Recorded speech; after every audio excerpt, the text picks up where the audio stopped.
Welcome back to the Positive Tribe podcast.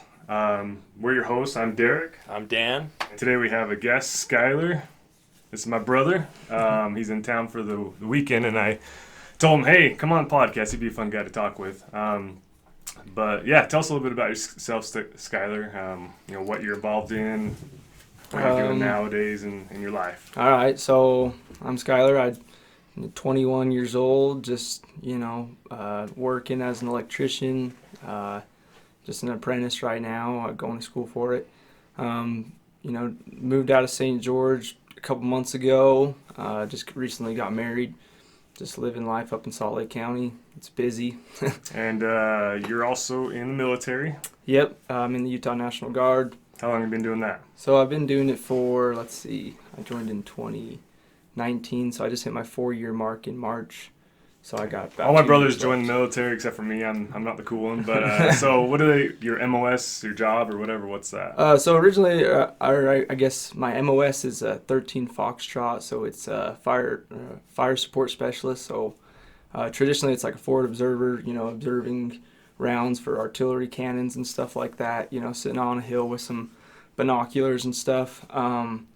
But, I'm at a headquarters unit, so I don't really do much of that. It's more just, map plotting, planning targets, and just, doing stuff like that. That's pretty much my combat role. Nice. That we're not really in any, conflicts right now, more or less. Yeah. So I probably won't be doing that in my career, but that's cool. It's that's what I was trained to do, so I'm doing that. But, one thing about the military is you kind of just learn how to do everything because you never really do the job that you were trained to do. Oh, really? You just you fill in, you fall into place, and wherever you're told. Wherever they need you, they're going to put you, and you're going to probably learn a completely different job. So are you active duty then? Is that? No, just National Guard. Oh, is that different? Yeah, so I don't know anything about it. It's like drilling status. It basically is what they call like M Day. So I just show up once a month for a weekend. And so like the reserves? Yeah, exactly, reserves. It's a reserve component, but just different because it's like a state monitor or state controlled reserve unit. So if heaven forbid, if a war broke out, where would the National Guard fall in line as far as who gets deployed first or whatever? It really just depends on a few things, like kind of like your readiness. Like, is your unit ready to go? Is all their medical stuff checked up on? Or like, are they qualified to do their jobs? Are they proficient at their jobs?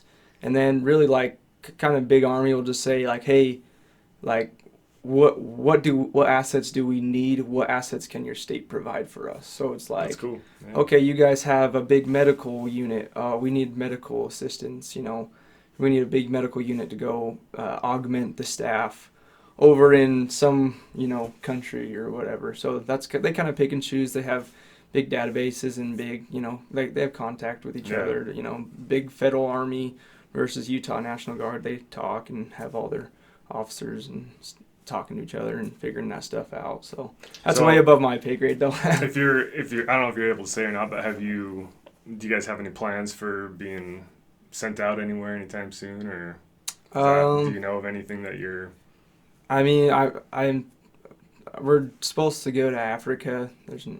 Yeah, that's pretty much where we're going. And have you gone anywhere before in the past? Have you been out of state? Really, the only place I've been is to Washington D.C. for the presidential inauguration. Yeah, I forgot about that. All that stuff that's going down, but it was a pretty cool experience. Like just going somewhere different, seeing a different side of the country. They put us up in honestly pretty nice hotels, and it was during all the pandemic stuff. So they just we all had our own 4-star hotel room. Oh, that's cool. Wow, it was crazy. And so we'd be on site for 24 hours, and then another unit would come rotate us out, and we'd go back to the hotel for 24 hours, and we'd come back. It was pretty cool experience. But now the National Guard, do they also do at-home missions where they help the communities and things? Yeah, definitely. Can you go into a little bit on that? Yeah, so, everyone's like, oh, weekend warriors, why don't you just go clean up a hurricane and stuff like that? But that's honestly it is a big part, with the state assets, to have that stuff. They have a thing like the EOC, which is the Emergency Operations Center up at the Capitol, where they have a bunch of brass, meaning like, you know, high up officers, Yeah. communicating with like the governor and stuff, saying, hey, where can we get people? Like, we have some flooding down in St. George or whatever up in Salt Lake. We need to activate some guys to come out and help with that. And they were like, you know, pulling people for that. They had like during the COVID pandemic stuff, we had people activated for that. I was actually on a couple of those missions, just helping out with, you know, like different clinics and different stuff like that. Just wherever like the civilian side needed help, the state had some funding where they could put guys basically on active duty orders, but like state active duty orders, and then they could help out with all that stuff. So how long's your term in the military or whatever? I like my full contract. Yeah. So like full contract is 6 years. It's like a 6-year commitment, and then there's 2 years of inactive ready reserve, which basically just means that you're like not in the National Guard But anymore. You're kind of on call But or if whatever. like if there was a big like conflict, then they're gonna pull you, and then they're gonna initiate a draft basically. That's crazy. Yeah. So in our family we have 2 brothers in the Marines, Skyler in the National Guard, and then we have a brother on Border Patrol. So family full military and servicemen, and I've always respected and looked up to you guys. And I always joke around, Skyler used to be the scrawniest brother ever. And then all of a sudden, I don't know where he came from, but yeah, he's turned into a big, beefy dude. So. I don't know about that. I'm the scrawny It's one. it's hard to gain weight when you got a freaking fast metabolism, man. No, I think we'll kind of touch on that too in our podcast today definitely. as we talk about habit. Today we're talking about habits and Yep. stuff, but I know that's had a role in what Skyler's done with bodybuilding and stuff like that. But yeah, anyways, appreciate you coming on. And Thank you for your service. Yeah. Yeah, definitely. We appreciate that. That's stuff that, you know, we personally haven't experienced, but we appreciate everything you do. Absolutely. I think everyone Not else, much, but everyone else does too. So You might not think it's much, but it is. yeah, So definitely. we appreciate that. So speaking of habits and everything, we like to start with a positive news story, and trying to find one that was related to habits was kind of a hard topic to find. I know. I was thinking all week too. I'm glad you found a good one, but Yeah, and so I was like, you know, who is it that has to change their habits the most? Like, who goes from having bad habits to having good habits to be able to survive, you know? And I was thinking, okay, well, what about felons, you know?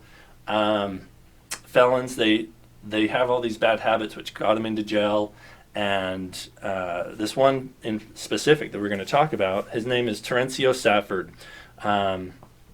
So he was like 28 years old when he got out of prison, and he was serving time in Minnesota and everything. And usually when you get out, well, I shouldn't say usually, but a lot of inmates when they get out, they usually go right back within 3 years of being released, because all they know.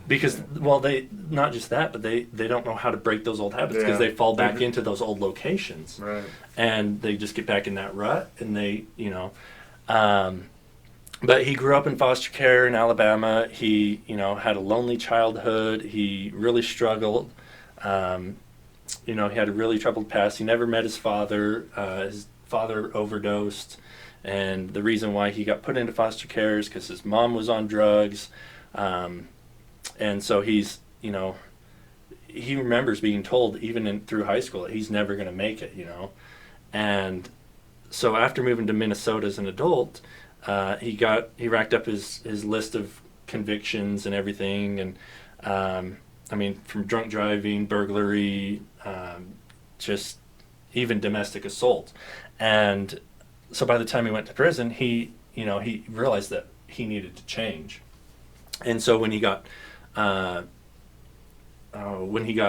in prison, he got with this group that basically helped them to overcome things that they had dealt with in the past, to be able to, when they get out, to be a new person.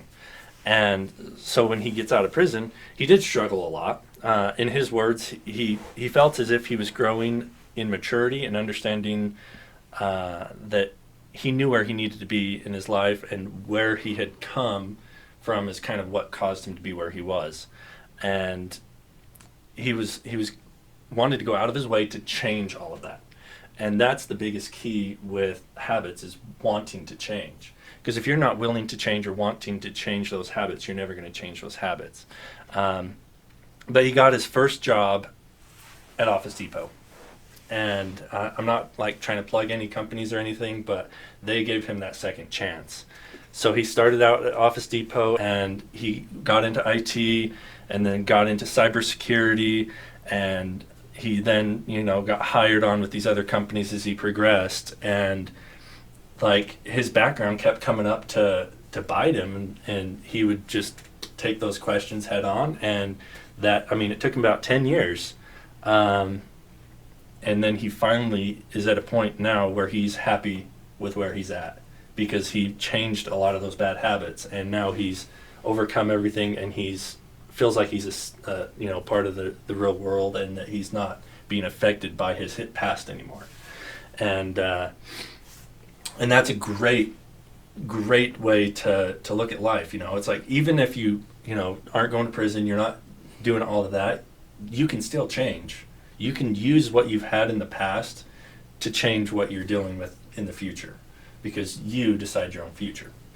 Yeah, and that's an awesome story, because as I was reading through it, a lot of things came to my mind. But the one question I had is, I don't know if, I doubt any of us know this, but that's one of the problems I had with the prison system, is they don't, or at least maybe they've changed that now. It sounds like this prison did, but I don't know if all the prisons have that type of program where they help felons and these criminals change their habits. Typically, they just throw them in, and they come out of prison, and it's at the exact same point, and they're going to end up right in the exact same spot. So I don't know, but it sounds like that prison had that. I know that some do actually have like training classes and stuff in the prisons to break those habits. Well, not even just that, but to give them real world experience, so when they get out, they can get into that field. Yeah. It's not an extensive program, but they do have a bunch of different like manufacturing style jobs and things like that. Regardless, Terencio, this gentleman, he fought hard, and he made up in his mind, I'm not going to go back. I'm not going to be that same person. And he climbed. What do you think he had to change? Oh, geez, I don't know. I mean, fortunately, I've never gone through any crazy bad habits. I mean, I pick my nails, and that's bad. I mean, I like my junk food every once in a while, but I think regardless, a habit is a habit, and no matter the scale or the gravity of it. But I think for me, it starts with my mindset, like actively thinking, because my body just kind of takes over, and it just goes into auto drive and starts doing those things. But I don't know. What are your experiences with breaking habits or trying to? Well, I think that one thing that's important, you kind of just touched on, is like your mindset and that perspective. You just have to make that shift, and no one's going to do that for you. That's got to be something that comes internally and organic from yourself. Like, how many people have you noticed in your life that you want to help? Yeah. You want to reach out and help these people. And you do reach out. And you can try to help them. And exactly. And you can plant a seed, but that's about the extent of what you can do, because at the end of the day, people really don't change. If they're not ready to change their... You could have your whole family, your whole community trying to like reach out, help them out, but people only make that decision for themselves. And like you said, you have to plant that seed. Yeah. Because if they don't... Because a lot of people, like the habits they get into, like drugs and alcohol and all this stuff, that's a slippery slope. And if they're all the way down at the bottom, they might not know how far they are. Yeah. And if you plant that seed, it might make them think a little bit to be able to improve and change and get that willingness that you were talking about. I think that another like key point is like, talking about people changing for the better or whatever. I think that's a lot of that is, perspective, like what you think is good in your life. But I think at the end of the day, people strive for, humans as by nature kind of strive for like community and kind of strive for something bigger than themselves. Yep. So, whether that's God or drugs or whatever, something's got to fill that hole, and for people to change, they have to change their mindset and be like, okay, what is actually important to me? Is my family important to me? Or, are these drugs just going to take over my life? Not saying that drugs is the only bad vice. There's tons of bad vices out there, right? Yeah. But even I would even say one of the biggest things I think is like our cell phones, you know. And I think Oh, yeah. that it's something you guys kind of touched on last week, I think it was, is like how we don't really interact the way we used to. Sorry if I'm going on a tangent, but You're good. but I just think, like, you know, people, we're talking about habits, right? What's the first thing that 99% of people do when they get in a public space and they don't know anybody and it's awkward and it's weird for them? They just pull out their phone and just get sucked into their phone, and that's all, you know, that's what they do. Like, that's become so habitual that whenever they get into a situation where they're uncomfortable, instead of, you know, being on a subway or being, you know, somewhere in public and leaning over and say, hey, you know, where are you from? Like, what do you do? And engaging in real life conversation, people just have that habit that are just conditioned to pull out their phone and just, you know, go through that and all that stuff. But That's a very good point. Yeah. But So, and you know, it's not just that vice either that distracts you from the bigger picture. You know, everybody has bad habits that they want to break. Like you were saying, your nails. Yeah. Pick and bite. Eating junk food. Eating junk food. For me, it's like sometimes I just don't have any motivation. I just want to relax, Yeah. just watch a show on the TV. And I spend a little bit too much time on that once in a while. I'm not going to lie. Yeah, we all do. But then, when, you know, it's like if you ever get on one of those TV series that you're binge watching and you're just like, they have 3 seasons up and you're like, oh, this is amazing. You know, you kind of get sucked into it. And then, you know, next thing you know, the whole day's gone. But that touches on that same thing where, you know, you kind of get involved in something and then everything else just shuts off. And it's hard to shake off those habits because, you know, you've been doing them for so long. It can take, you know, an average of, well, let's see, they say it's like 18 to 254 days to break a habit. Depending on what type of a habit and how long. Mm-hmm. That's crazy. But to set a new habit, it can take on average about 66 days. To set a new one. So if you wanted to replace one with a different one or whatever, that's 66 days. That's crazy. Yeah, and that's one of the easiest ways to change to break a habit is by forming a new habit over it. I was wondering that. Do you guys think that you can simply break a habit and not replace it with something else, or do you think your body has to replace it with something else? I wonder. I kind of feel that your body has to have so much going on. So if you're breaking a habit of, let's say you drink a lot of soda or energy drinks or something like that, your body needs something to replace that with. So to replace it with water would be... with water, with juice, with something that's, you know, a little bit healthier for you. Yeah. I know that smoking, a really good way to break smoking habits is eat suckers, because you're getting that feeling of holding a stick, of holding that cigarette, but then it's a sucker. You know, so it's not killing your lungs. And so it's like you fill in a habit with other habits. And if you've ever talked to anybody that's tried to cut cold turkey from smoking, I've heard very few cases, I think. And it's very, very difficult. But they usually find something to replace it with. Yeah. So, I mean, 18 to 254 days is a long time to break a habit. Yeah. Which is why most people just fill it in with a new habit because it takes a lot quicker. Right. That makes sense. And then habits, you know, they never truly disappear. So it's like, let's say you've smoked for the longest time and then you break off and you're like, oh, good, I'm done, you know. And 2 years down the road, somebody's like, hey, you want a cigarette? And you're like, sure. And you put it in, then you're back in. Yeah. It's kind of sitting there in the back of your mind or something. Yep.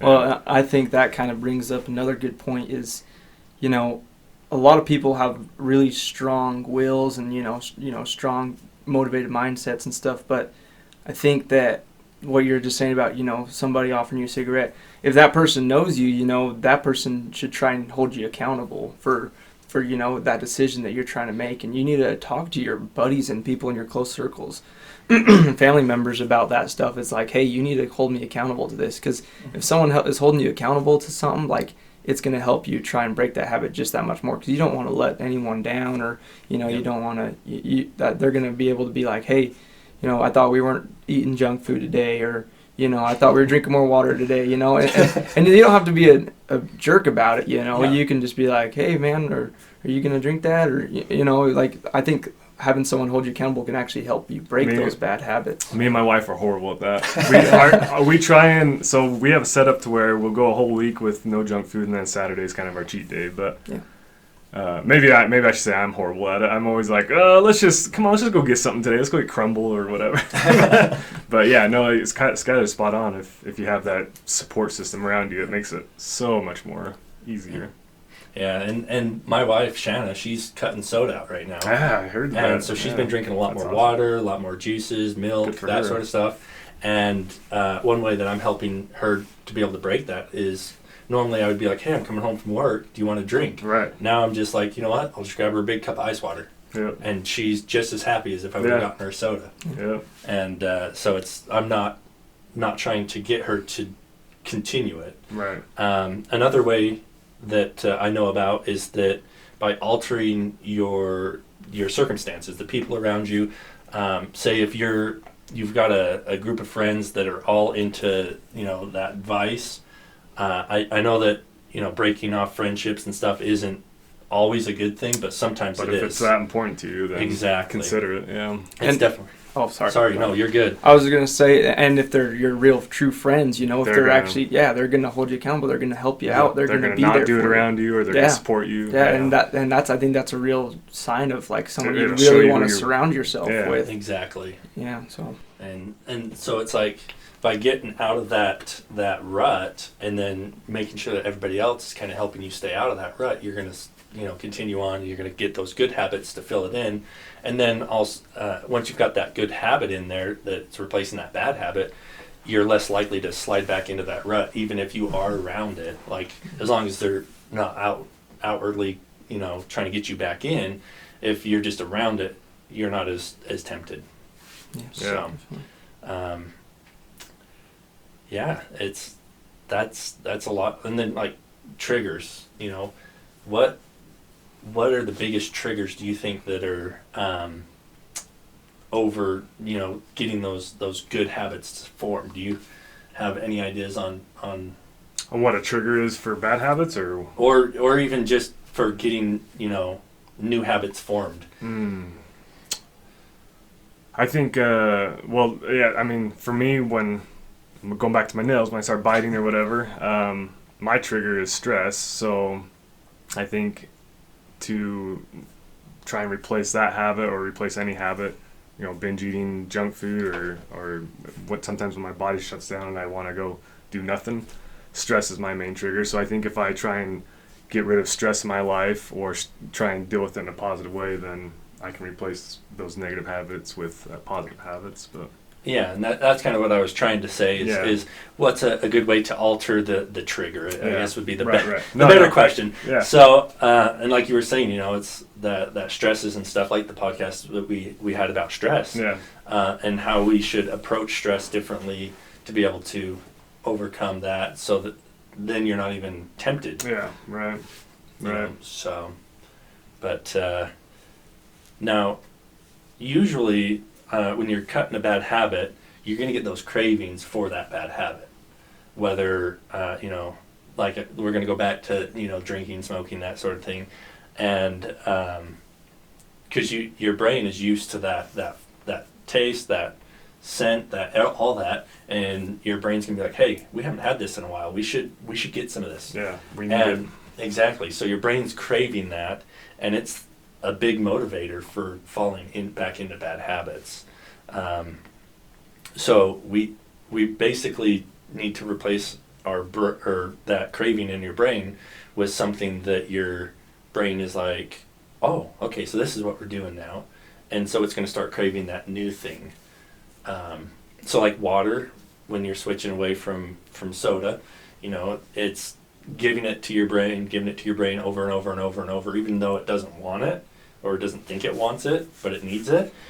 You're drinking that water, and then when you stop drinking water for a little bit, your brain's like, hey, I want some water, Yeah. And that kind of retrains your brain. I think people underestimate how powerful your brain is. I mean, it learns so much without you even realizing it's learning. It's noticing habits, it's noticing what you do every day.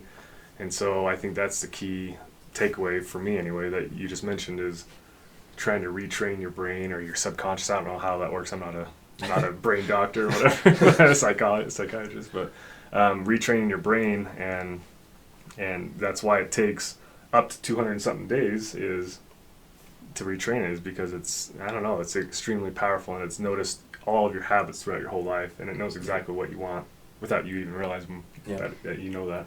And your brain, it's not just thinking about what's going on right now. It's thinking about everything that's happened in your history too. Yeah, your past and the future and everything. Because it's going to come up with what your future is going to be, and it's going to be thinking about everything that's gone on and what's going on in this current situation, and it's going to find the easiest way out. Yeah. That's how your brain works. Your brain is to find the easiest way to do the hardest task. Your brain's like a social media platform now. As scary as it is, it knows the algorithms. It knows your history, your history. Yes, exactly. It knows everything about you. And I think just backtracking a little bit to what Dan was saying a minute ago about your body or your brain has those cravings for the soda and stuff like that.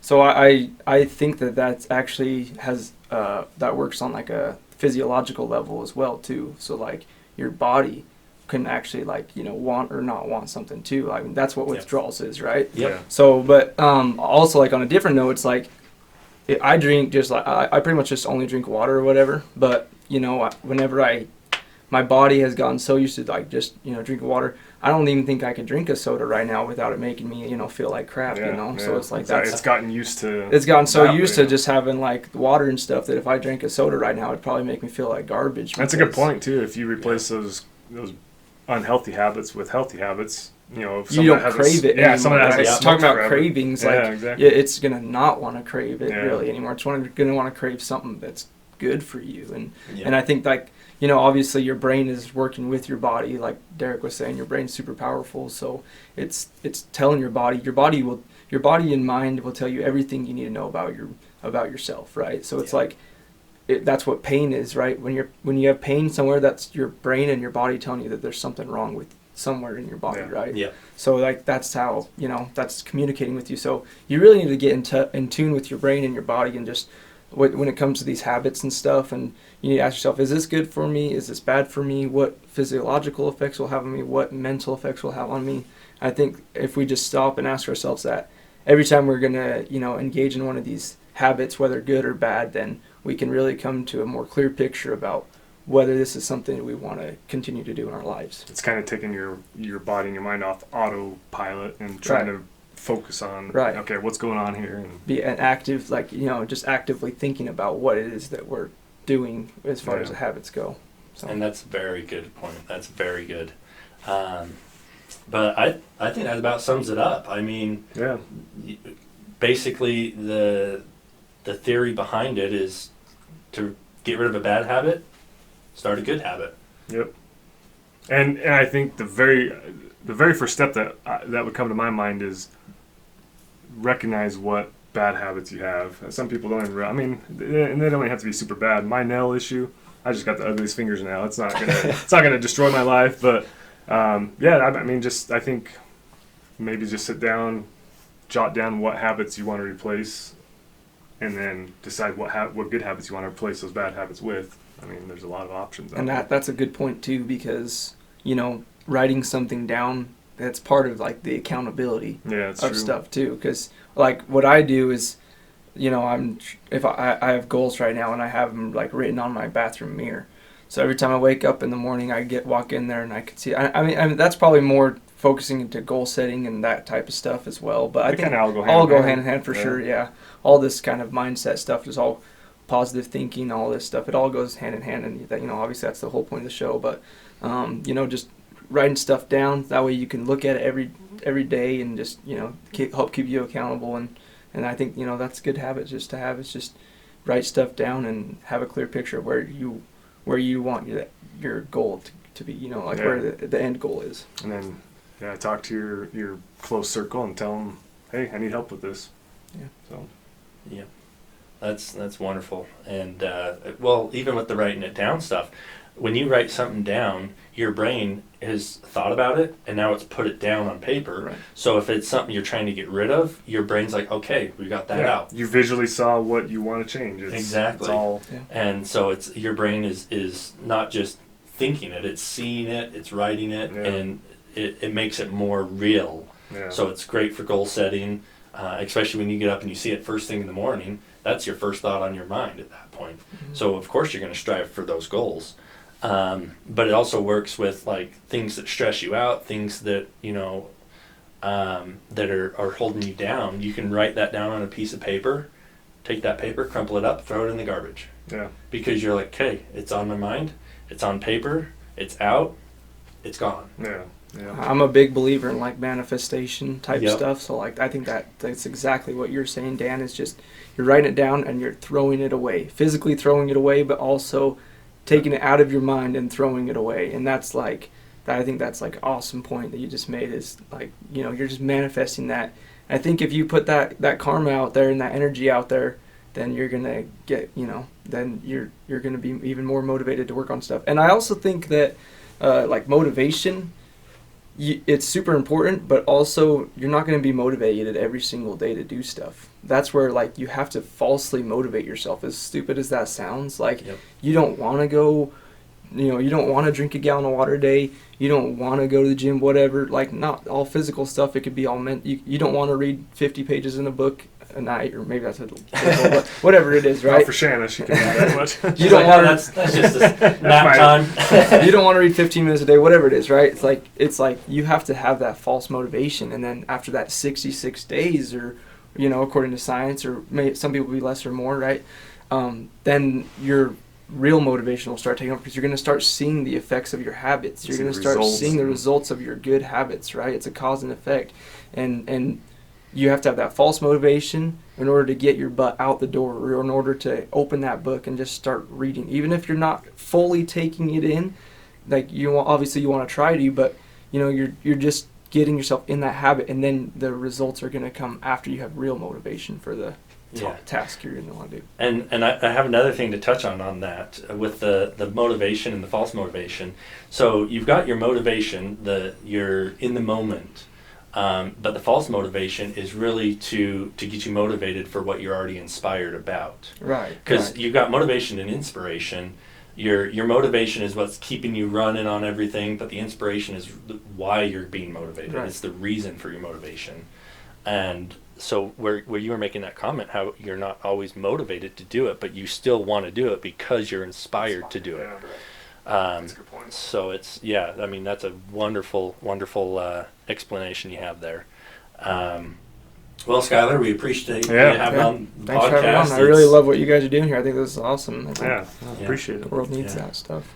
We appreciate you being here, and once again, thank you for your service, and we hope to see you around again. And is there anything else you can think about that we I think we touched on? Yeah, that covers it all. And Skyler had great thoughts, and we all had some great stuff. So, what do we want to tell our followers to try and work on this week? Well, what I want everyone to do is I want you to find just a habit that you don't want anymore. A bad habit. I mean, it doesn't have to be a bad habit. It just needs to be a habit that you just don't care for. So let's say if you want to cut soda or something, well, just let us know in the comments. Let us know on the Facebook page, in the tribe page, and just let us know what your habit is that you want to break, and we'll help you. We'll support you, and come up with some ideas to help you to be able to change. And so let us know, and we hope to see you guys in the next podcast. I'm Dan. Derek. Skyler. Thanks, guys. Thanks. Have a good one.